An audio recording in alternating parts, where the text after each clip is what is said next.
There we go. It's turned up all the way. Very fond memories of growing up in Queens at Mitchell Gardens. So this is, now they talking about his history. Who was Lou Pearlman? His childhood upbringing and all that shit. So yeah. Walking down the street, everybody said hello to each other. Everybody knew each other. Hey, It was a good place to grow up. The schools were pretty good for American school. Mitchell Gardens produced some great people, a lot of professionals, a lot of people in public service. Louis didn't represent us. He was different. And he didn't fit into any of our crowds. He didn't play ball. He wasn't political. He wasn't a hippie. He got picked on a lot. He wore a pencil protector and polyester pants up to here. And I think he probably, for the most part, only had one friend. The only person that would be his friend, Alan Gross. So wait, how you got one friend? Or is you Alan Gross? How you out? Hold on, what was Buddy's name that was just talking?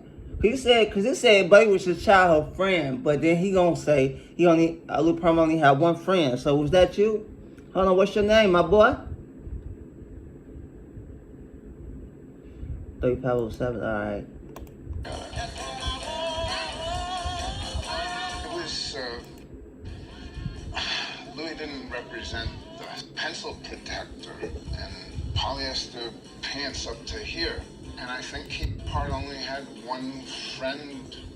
The only person that would be his friend, Alan Gross.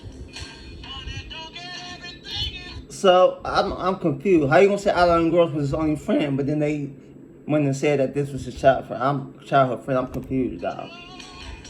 Was you in his real friend like that?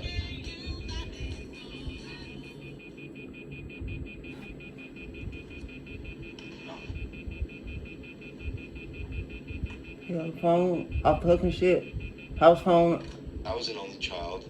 And Okay. Lois was an only child. So we kind of gravitated toward each other. But also we had a lot of common interests. We liked music, we liked entertainment, we liked blimps and aviation. Okay. So when I was much younger, I was sitting on the right side of the bus by the window. And as we're approaching New York City, I looked up and I saw this big silver floating blimp in the sky. And I just couldn't take my eyes off of it. And it kind of made my heart race. You got a little excited? You ask me if I want to go up on an airship, I'll never say no. I always included Lou in my airship activities. We were just so solidly enamored by Goodyear blimps and having them stay for 2 whole summers out at in our backyard at Flushing Airport. I always wanted a sibling. Having Lou in my life was like having a younger brother. Yeah, that's his best friend, I Go guess. out. He definitely was shy. Lou's parents were very doting. Lou's mom, Renee, put him on a pedestal. Lou, being the dreamer that he was, he did spend a lot of time by himself in his room, drawing up business plans and thinking about how he could make money. You always felt like he was more grown up Another than the friend? rest of us Okay. from an entrepreneurial. I guess point. everybody else That was he like, someone- the one guy was just, like, before this, the one guy was just real true friend. Everybody else was just maybe acquaintances or whatever you want to call it, I guess.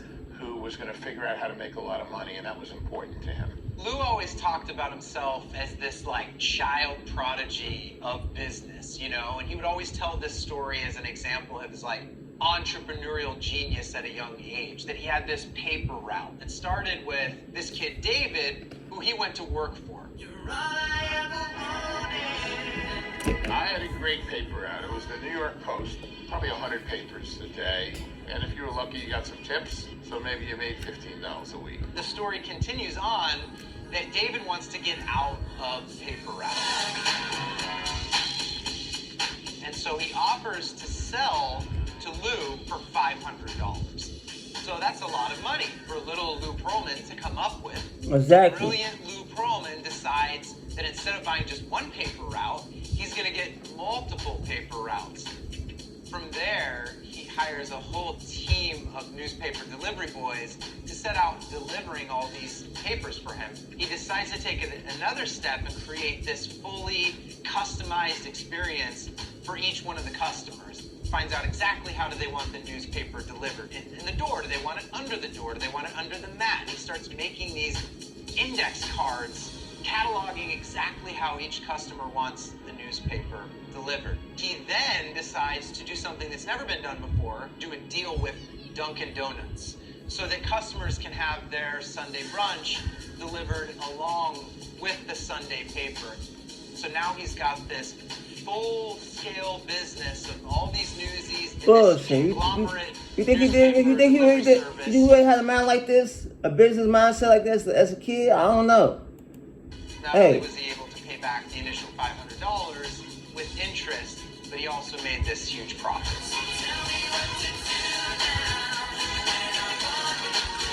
I don't know about this story. I didn't sell him the paper out.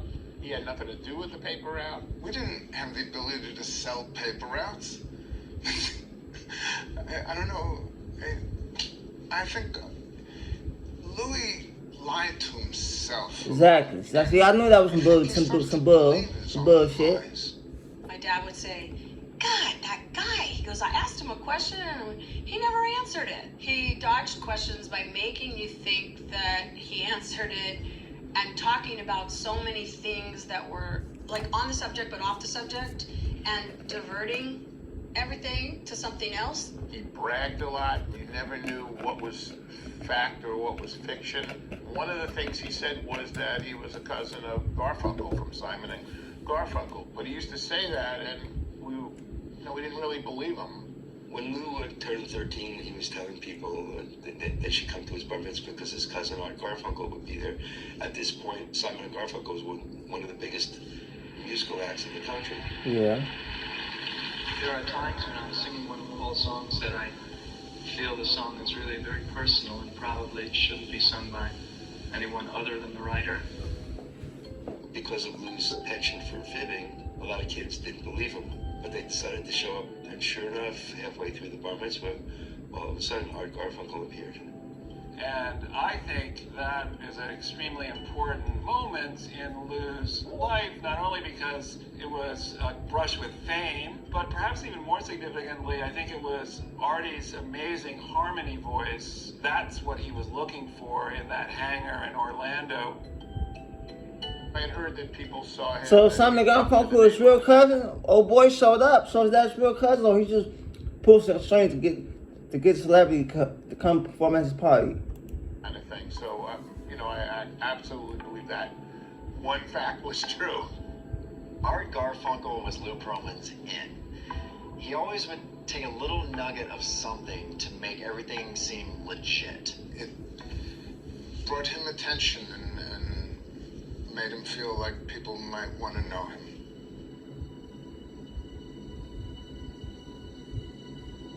When I met Lou, he did not have a group of friends.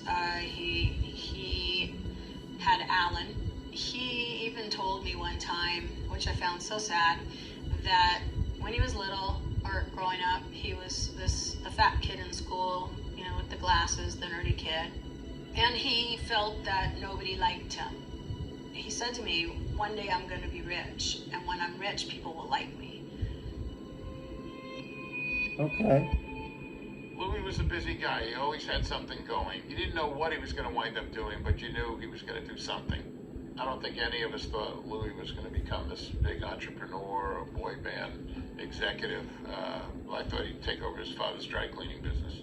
Nobody else in the neighborhood was as into blimps as Lou, and me, of course. Lou and I realized that we could be a team and work with the Goodyear blimps, run and grab a rope and help it land and help it park. That was really the golden age for us. Seeing a blimp slowly lift off and then hover up there in the sky awakened in Lou some kind of larger than life dream.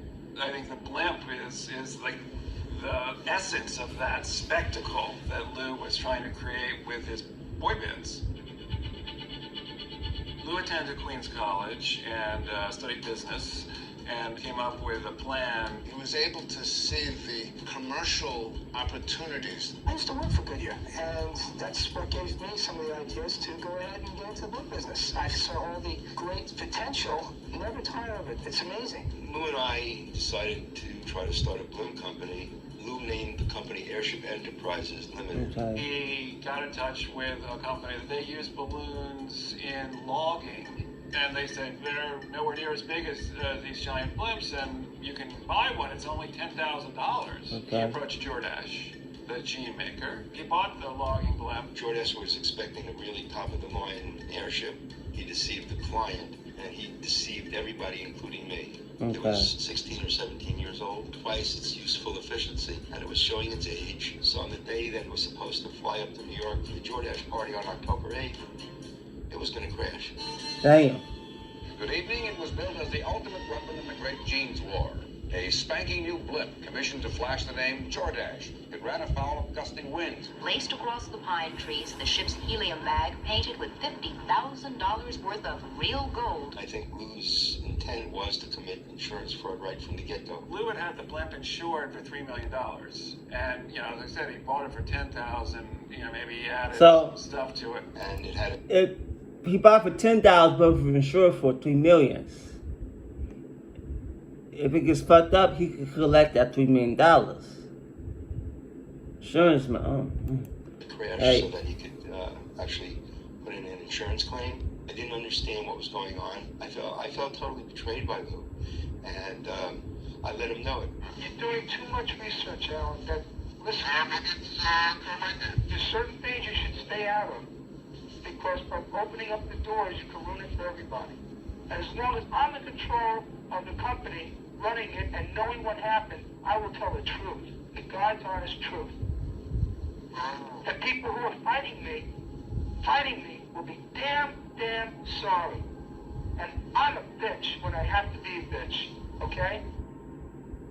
I felt terrible because I was really counting on trying to get into the airship industry, and in a good way. And so See that movie? I kind of Yeah, retreated. she was. I think Okay. after that, Lou decided that I could no longer be trusted, that I wasn't part of his inner circle anymore. There was no reason for me to ever trust him completely again. When I left the balloon company, he didn't fight to keep me or anything like that. He was actually had the attitude more of a good riddance than a goodbye. And that hurt. That hurt a lot. When the blimp crashed, Lou gets $3 million. The See? next phase of Lou's life begins. Like He I moved said. to Orlando not long afterwards, where he secured a large blimp hangar. He bought a house. The company became Airship International Limited. With subsequent clients that Lou got, SeaWorld, MetLife Blimp, McDonald's. The largest certified airship in the world for day and night advertising. 3 of the biggest brands in America were doing business with Lou and recognized Lou's original genius idea. The fact that Lou was the first to get McDonald's and MetLife to advertise on blimps is actually a pretty significant thing in terms of marketing. You're doing a deal with the blimp industry, like okay? Everyday kind of experience, but in those days was not. After Lou was involved with the airship and Airship Enterprises, he got involved with this airlines that he was very excited about called Transcontinental Airlines. He just was so happy to have this new venture that he was going into with these airplanes. And, you know, he loved airplanes so much. He had models of them everywhere, and this was like his baby, and he went off full steam ahead. While all these other things were going on, Lou was also selling these stock options and retirement accounts in Transcontinental Airlines.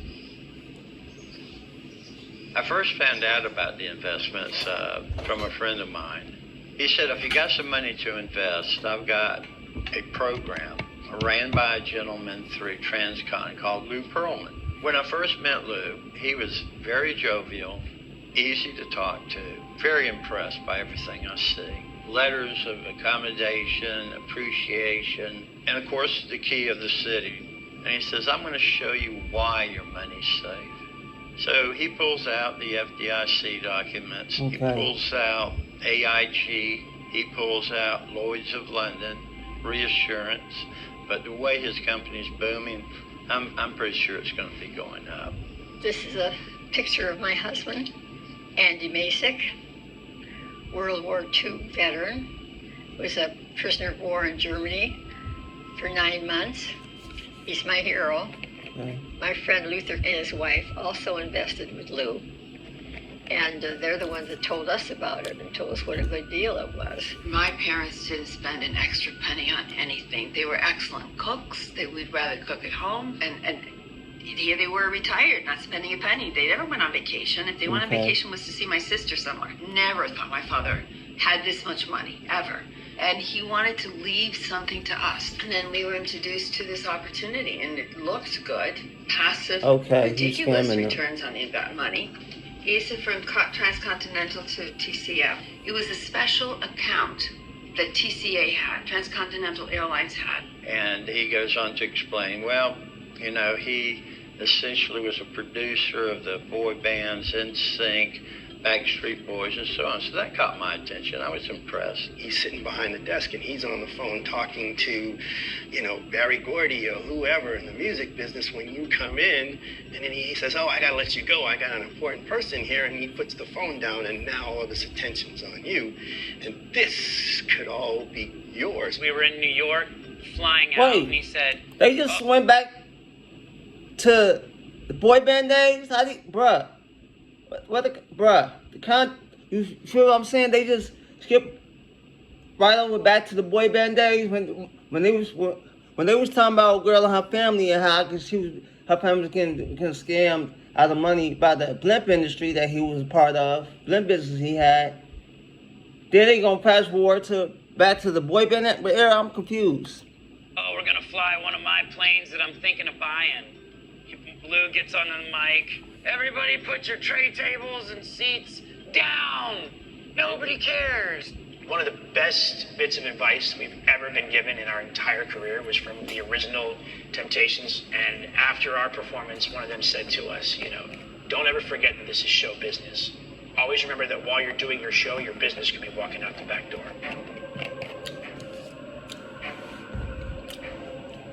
I know in the industry, and so do a lot of people who I speak to in the industry, tell me that they're more than fair, these contracts. My name is Cheney Mason. I'm a lawyer. High-profile cases representing a man named Harlan Blackburn, reputed to be one of the mafia bosses from Florida. And then, of course, representing Casey Anthony. That case will live in infamy forever. And the one you came here for, representing various aspects of Lou Pearlman and Transcontinental Enterprises. With Backstreet Boys, Brian was livid over this. And he basically said, guys, this is what's up. I want to file a lawsuit. Okay. Backstreet Boys filed a lawsuit too. Looking through our contracts with the lawyers, they found one little out. If Transcon didn't sign us to an American label within a certain amount of time, then the contract was void. And they signed us to a German label, not an American label. And that was our little nugget of being able to leave our deal. When we told them that, that's when Lou sued us. Damn. But is he gonna win though? I don't think he gonna win because that's in the contract. So he fucked up. Fix it or get rid of Lou altogether. And it was just like no smile the rest of the time I ever saw him. The hate started at the end when the boys wanted to renegotiate contracts and they wanted more money. Then the lawsuits came in. And it was the craziest thing you will ever imagine. He sued us for I was a kid during this time, so I don't remember none of this shit. So, hey. That he was in sync because he owned the name. And it was a $150 million lawsuit. Dang. I believe. And again, remember, we'd only gotten paid $10,000. We might lose our label deal. Who knows? Like, this could be the end of it. It was like really starting to twist your gut. Like, this really isn't fair. We didn't want this to be over for them because they had just worked too hard to lose it all. Exactly. So is that why they broke up? I mean, Backstreet Boys stuck around. Yeah, they broke up for hot minute in the mid-2000s, but early mid-2000s, but they still doing it. So is this why NSYNC broke up? Maybe. Outside of the courthouse. Please be with them today in the court, and please make them really come out victorious. The Backstreet Boys weren't Puff, you're the Backstreet Boys, and Puff, you're NSYNC. I want people to see how hard it is. The big dispute was they wanted to cut him out, and at that point in time. It was seemed a very unfair thing to do.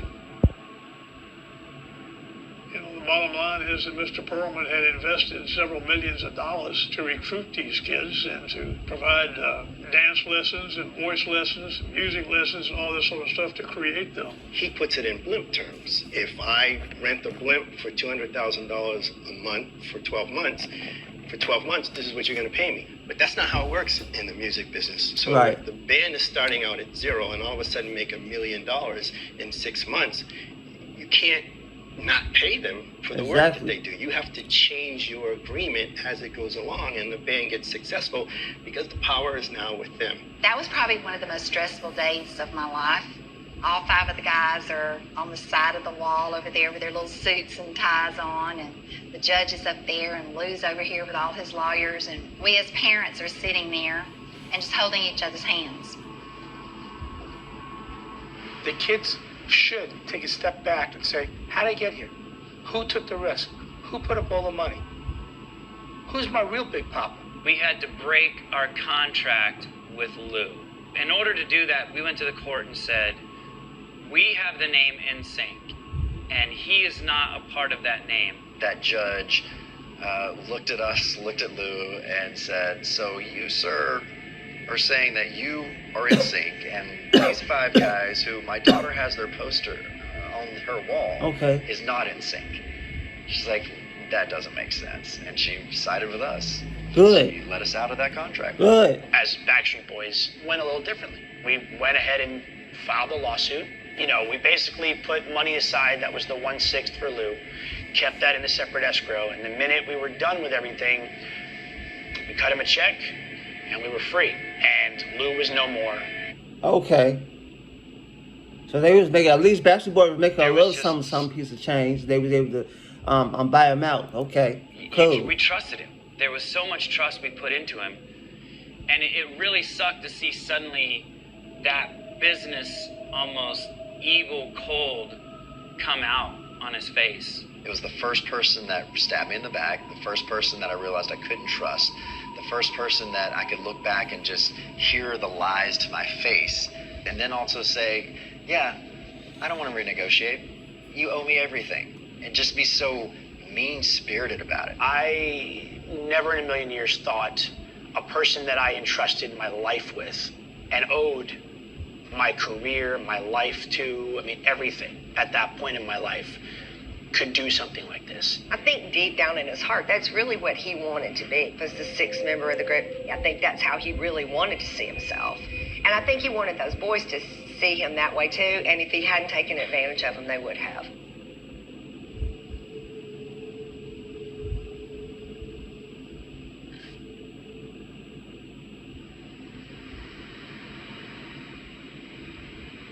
We were in London, and one of the cabs, we were all talking about the album. We were so excited for this new album that we were going to control, and we were writing on for the first time, and we couldn't think of a title. You know, like, what could we, it's got to be about what's going on in our life.